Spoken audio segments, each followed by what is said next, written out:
Добро пожаловать. Доброе утро. Присаживайтесь, пожалуйста. Как планируете оказывать содействие нашим пенсионерам, рабочей группе, которые будут сюда выезжать, оформлять? Поставленные задачи все выполним, я думаю, проблем никаких не будет.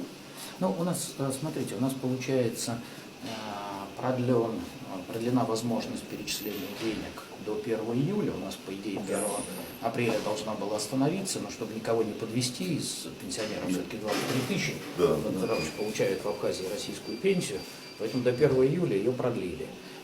Но вот за это время, то есть у нас с вами получается с 1 апреля по 1 июля, на самом деле максимум 3 месяца. За это время надо, чтобы каждый из 23 тысяч пенсионеров смог получить карту Сделаем мир. все возможное.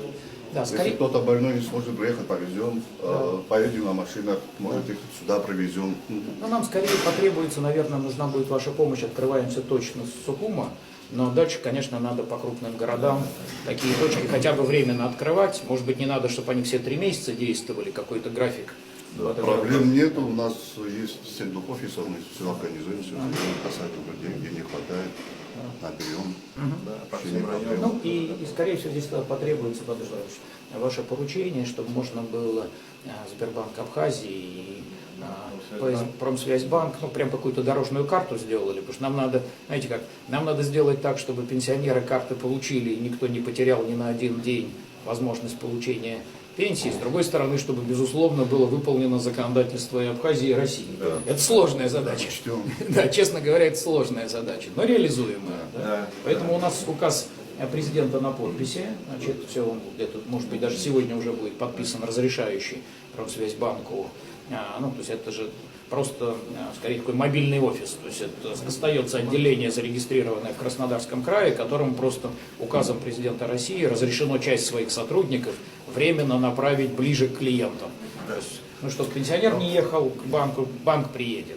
Но дальше территория Абхазии — это ваша полномочия, поэтому здесь надо очень точно все синхронизировать, хорошо? Рады коллегам, так что... Сергей Иванович, ну, есть такое предложение, вот заключительное межбанковское соглашение между Сбербанком и Абхазией, и тогда это будет у нас в соответствии вообще с банковским законодательством и Абхазии.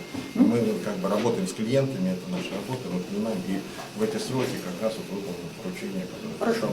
Ну, нам, смотрите, все-таки очень важно, чтобы точно соответствовало у нас по законодательству Абхазии, не может быть банковская деятельность иностранных банков. И мы нарушать это не должны никоим образом. Да. Поэтому это вот все-таки логика: банковскую деятельность на территории осуществляет Сбербанк Абхазии, а Промсвязьбанк только своих сотрудников сюда направляет для того, чтобы помочь клиентам, работающим на территории Абхазии, получить карту. Дальше, когда они деньги получили, они все делают через банковскую систему Абхазии.